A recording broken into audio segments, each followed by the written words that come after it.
Olá, queridos irmãos e irmãs em Cristo, unidos na fé, continuemos hoje a nossa reflexão e nossa coleção Conhecendo com a Igreja, refletindo um pouquinho e dando continuidade sobre a celebração da Eucaristia, hoje com o rito da palavra, liturgia da palavra.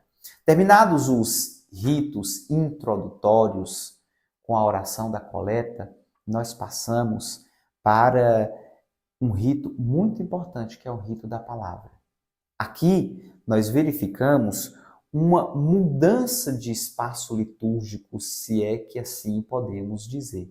Porque os ritos iniciais, até então, eles são feitos a partir da cadeira presidencial, que está ali logo em frente ao altar, ou atrás do altar.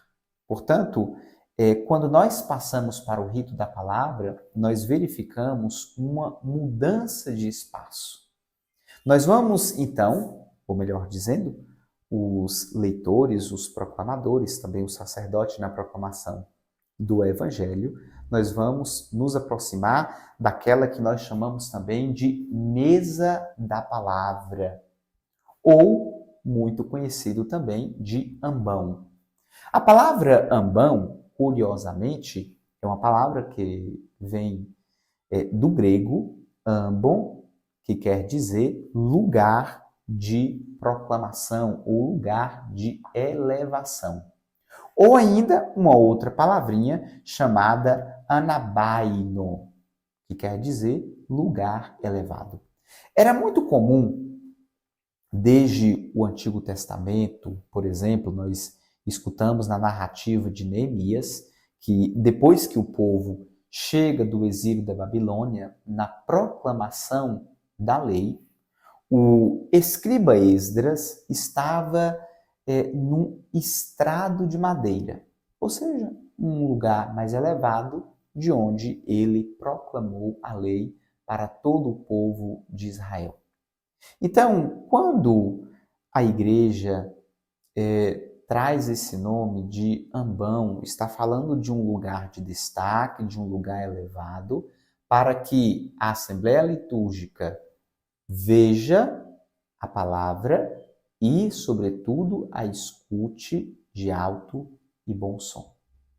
Bom, o ambão ele é usado, claro que com outro nome ou com outros nomes, desde as primeiras comunidades cristãs, né? Antes, como nós acabamos de verificar, no Antigo Testamento já se usava de um lugar de destaque para a proclamação da palavra. Nas sinagogas, no tempo de Jesus, já se utilizava também este lugar de destaque ou este ambão. A diferença é que, ao invés de um ambão, nós tínhamos, por exemplo, 2 ambões. Com o tempo, sobretudo a partir do século XIV, é que existe um certo declive ou uma mudança do ambão para o púlpito, ou seja, aquele lugar que ficava no meio da assembleia de onde se proclamava a palavra de Deus de modo muito particular e de modo muito específico a homilia. O púlpito era o lugar de onde o sacerdote proferia as palavras explicadas das Sagradas Escrituras. Mas até então, era-se usada 2 ambões, ou 2 mesas da palavra, para se dar um destaque ainda mais à palavra. O rito da liturgia da palavra, por exemplo, muito conhecido hoje, de uma leitura do Antigo Testamento, no tempo pascal, uma leitura do Novo Testamento, especificamente dos Atos dos Apóstolos, o Salmo e uma segunda leitura, geralmente do Novo Testamento e o Evangelho.